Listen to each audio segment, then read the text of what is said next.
Let's talk to Caroline Abrahams, though. She's Charity Director at Age UK. Caroline, very good morning to you and a Happy New Year.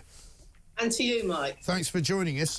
We've got big warnings about the weather coming up in the next few days. It's going to get very cold, -5, -10 in some parts of Britain.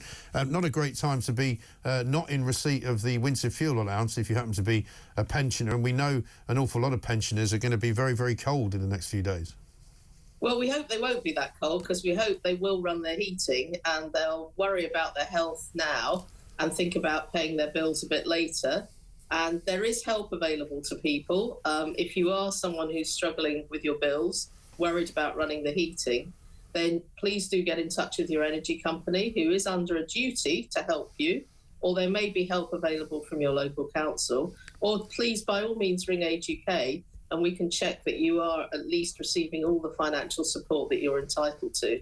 But our worry is that lots of older people are going to try and brave it out over the next few days, and that will be really bad for their health. Yeah, because we know, for example, that an awful lot of pensioners are very proud people. They don't want to make phone calls which they think make it sound as if they're begging for money. I mean, the Times had a couple of interviews this week with some pensioners who just say, we can't afford to turn the heating on, and so they sit around with extra clothes on. Some of them don't get out of bed.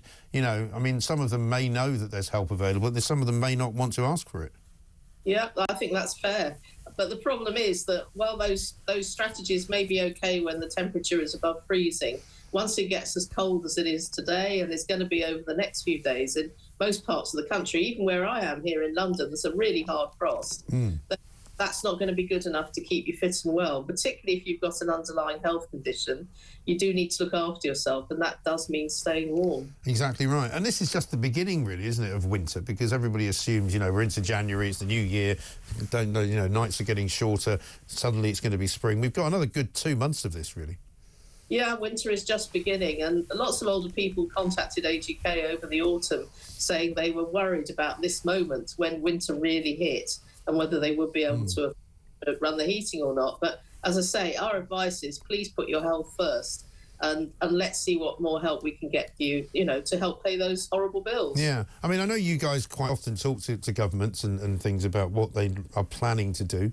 Is there any hope for anyone that they're going to reconsider the way they've done this? Because I think I spoke to yourself or some other charities around this when the policy was enacted, and a lot of people said, you know, they didn't have to do it straight away this year. They could have said, we're going to do it next year. They could have prepared people slightly better for it. They're not really going to make that much money out of it. They're not going to save that much money out of it. It seems kind of unusually cruel, doesn't it? Well, I'm afraid I can't give you know, your listeners and viewers any hope right now that there is an imminent change coming that's going to make it better. The thing, I suppose, that will change for people that we know about is that the state pension will go up from April, but that's not much consolation if you're looking at your money now and wondering how you're going to pay the bill. Yeah. It's this winter that's the problem. It always was going to be the problem. So it's not too late for the government to bring forward some help, but they're not telling us about it at the moment. No, I mean, they keep saying that, oh, well, you can apply for pension credit, but I mean, that's quite an onerous business, isn't it? You've got to answer a load of questions. You probably have to do it online. A lot of pensioners aren't able to really do any of those things. Well, we know about 1 in 3 of all the older people who are entitled to pension credit don't get it. That's the worry.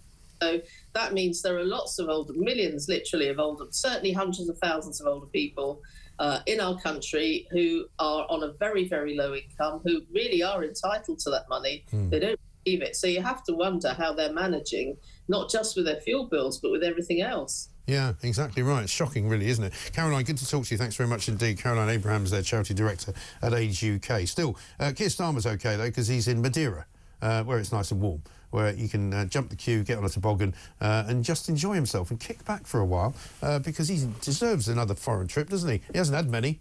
I mean, he's only had about 18 since he's been in. That's approximately 3 a month. It's quite a lot. He spent at least a month in the air just flying. I don't know why.